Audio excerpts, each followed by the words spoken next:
Bonjour à toutes et tous.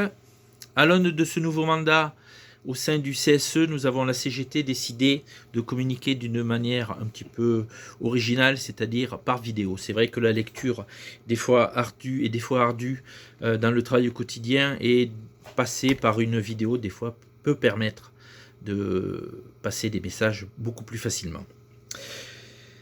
Le 31 mars a eu lieu donc la mise en place du nouveau CSE.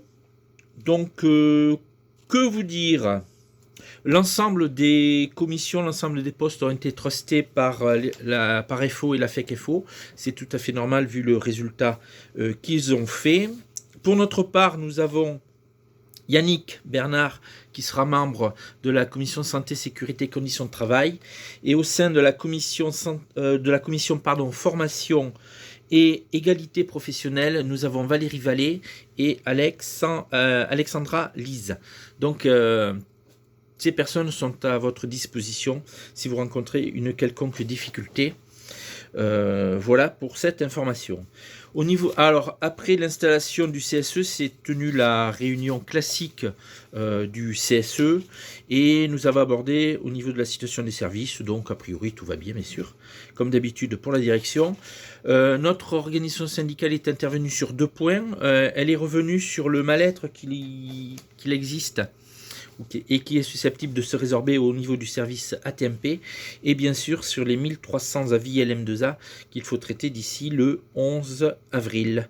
Donc du travail en perspective pour nos agents, mais a priori ça devrait s'arranger, donc dont acte. Il y avait une reprise en gestion par l'assurance maladie des invitations au dépistage organisé des cancers, donc là nous avons totalement adhéré à cette problématique-là.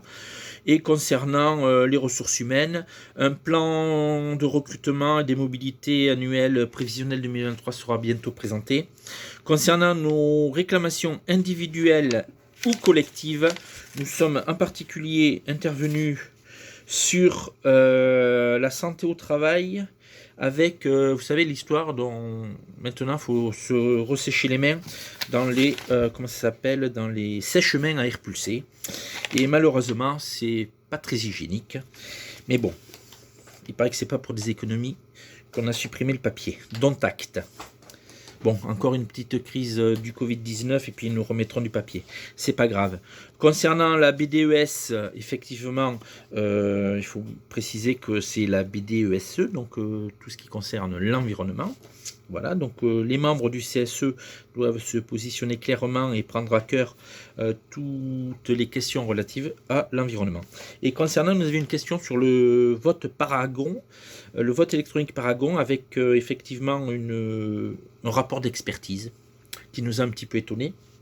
Mais a priori, il était déjà prévu dans le protocole d'accord préélectoral en annexe. Voilà, et son coût est 2000 €. Et c'est une démarche locale. Mais nous sommes convaincus que s'il y a eu rapport d'expertise, c'est que l'outil n'est pas si sûr que ça. Voilà. Mais bon, dont acte. Écoutez, c'était le premier rapport de notre CSE sous cette forme. Je pense que au fur et à mesure, nos outils de communication vont s'améliorer. Écoutez, je vous souhaite une bonne journée, un bon courage. La prochaine réunion du CSE aura lieu le 21 avril. Si vous avez des inquiétudes, si vous avez des remontées, si vous avez des questions à poser, n'hésitez pas.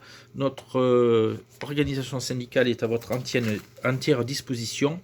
Vous pouvez nous passer un coup de fil. Vous avez une page Facebook. Et sinon, vous pouvez m'appeler au 06 38 16 09 17. Il n'y a aucune difficulté. Bonne fin d'après-midi.